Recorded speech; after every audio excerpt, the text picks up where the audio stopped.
Brooksaw Antiques here. Today we have this 1947 Royal Quiet Deluxe Vintage Portable Typewriter. I'm going to show you how to use the functions and make sure they all work. Up top is the adjustable paper guide. This helps you guide the page in straight. I'm going to line that up with the edge of the platen, which is this main roller that feeds the paper, and behind this flip panel are the margins. This is your left margin and this is your right margin, and the left margin has a magic margin function. So if you hit this little lever here, it'll send the margin to wherever you are on the platen.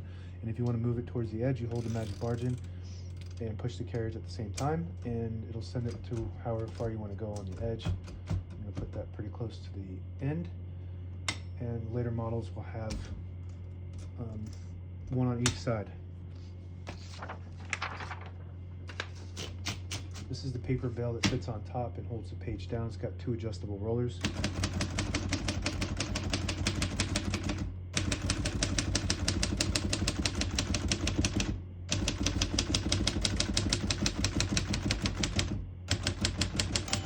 Once you hear the bell, you're at the end of the margin. You hit this long space, switch it back to the beginning, and skips 1 or 2 spaces. Right now we have it on single, but if you want double, you just flip the switch down, it skips 2.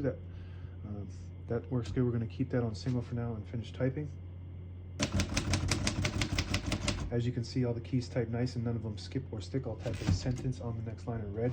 Switch from black to red. There's a switch on the right here. You flip it to the left side and it prints the bottom portion of the ribbon. When you have it in the middle, it prints the top portion, which is black. If you move it down and all the way over to the right, it prints a stencil, which is just used for copying purposes. So we're going to use the red for now.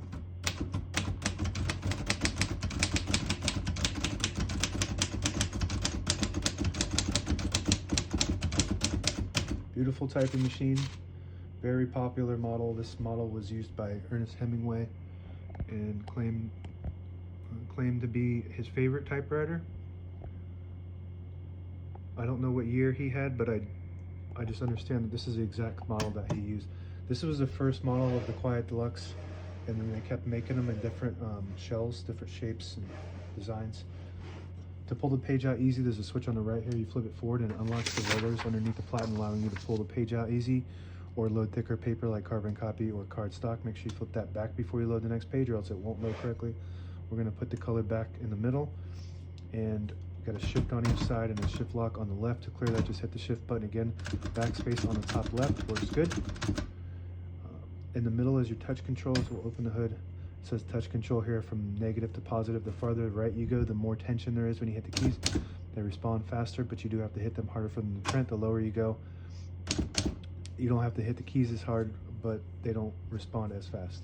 All the brand new ribbons loaded on the left, so it's pulling to the right. And if you want to switch that direction, flip this switch right here, and it'll pull counterclockwise to the left to pull it, push it to the right, and it pulls clockwise to the right. And that's where we're going to keep it for now.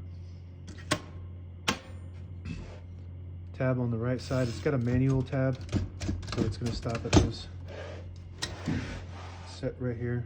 It's kind of just like a margin, so you just push them in and move them like this, and they lock into this little rack here, and it's got a scale to tell you exactly what space. I'll show you what it looks like from the back.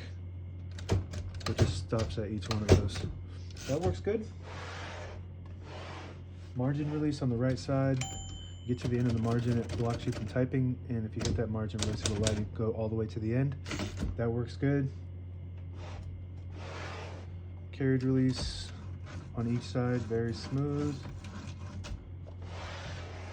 Carriage release on the left. And this button on the end of the knob, if you push that in, it disables the spacing so you can get to an exact spot on the page. You let it go, you get those clicks. Each one of those clicks is one space. And this is the same concept. This little switch up here, if you push it down, it's like a permanent space disable. You push it back and you get the clicks, and that's it. Now available on eBay or Etsy. Search Brooksaw Antiques.